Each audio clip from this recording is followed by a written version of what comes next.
Linear algebra का question paper अगर हम कंसिडर करें 2022 का, तो आपको यूनिट 1 में ये सबसे पहला न्यूमेरिकल देखने को मिलेगा। तो न्यूमेरिकल में क्या बोला हुआ है कि लीनियर स्पैन को सबसे पहले डिफाइन करो। एक नंबर का पार्ट तो आपके पास यहाँ से बन जाएगा अगर आप इसे अच्छे से डिफाइन करते हो। उसके बाद आपके पास 3 वेक्टर्स दे रखे हैं, तो आपको शो करना है कि अगर ये दोनों वेक्टर्स जो भी स्पैन करें या फिर ये तीनों स्पैन करें, linear span of x y और linear span of x y z, ये दोनों इक्वल होंगे। तो हम इस क्वेश्चन को सॉल्व करेंगे कंप्लीट कि आपको कैसे फाइनल एग्जाम में लिखना है, कैसे आपको करना है ये क्वेश्चन। शुरू करते हैं। तो क्वेश्चन आपके सामने ये आ गया। तो सबसे पहले हम लीनियर स्पैन को डिफाइन करेंगे। लीनियर स्पैन को कैसे डिफाइन किया जा सकता है?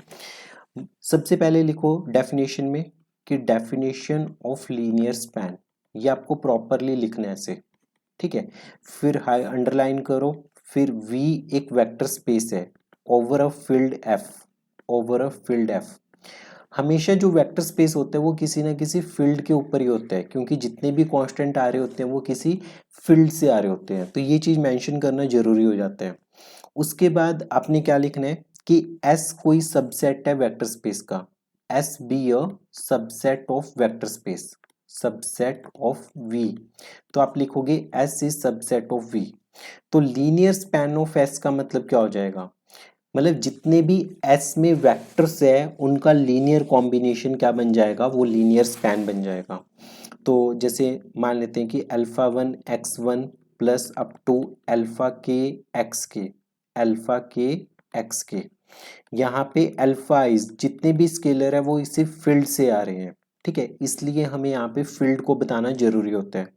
और जितने भी एक्स साइज है वो सारे एस से आ रहे हैं और के बिलोंग करेगा नेचुरल नंबर से। तो सबसे पहला टास्क आपका ये हो गया कि आपने लीनियर स्पैन डिफाइन कर दिया।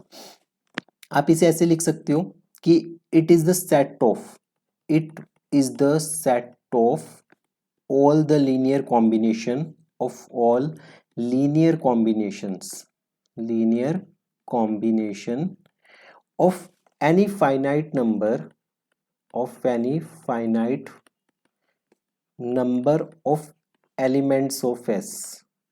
मतलब S में जितने भी फाइनाइट नंबर ऑफ एलिमेंट्स हैं उनके लीनियर कॉम्बिनेशंस का सेट, तो उसे बोलेंगे लीनियर स्पैन।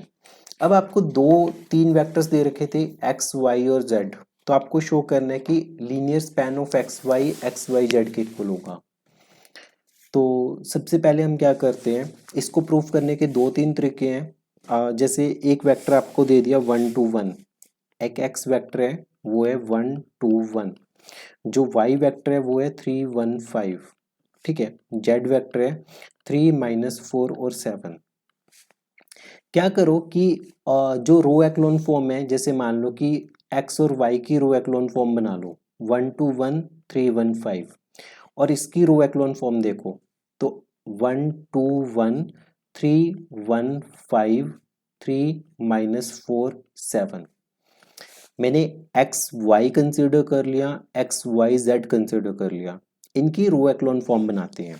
तो यहाँ पे R3 पे ऑपरेशन लगा, सॉरी R2 पे ऑपरेशन लगाओगे, R2 -3 टाइम्स R1, तो क्या बनेगा 1 2 1, और 3 पे ये एलिमेंट 0, 3 -3 0, 1 -6 ये बनेगा -5, 1 -6 -5, 5 -3 क्या बनेगा? ये बनेगा 2 के इक्वल, ठीक है।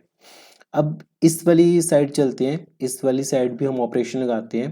R2 पे ऑपरेशन तो सेम लग जाएगा, R2 -3 टाइम्स R1, और R3 पे ऑपरेशन लगेगा वो भी सेम लग जाएगा, -3 टाइम्स R1।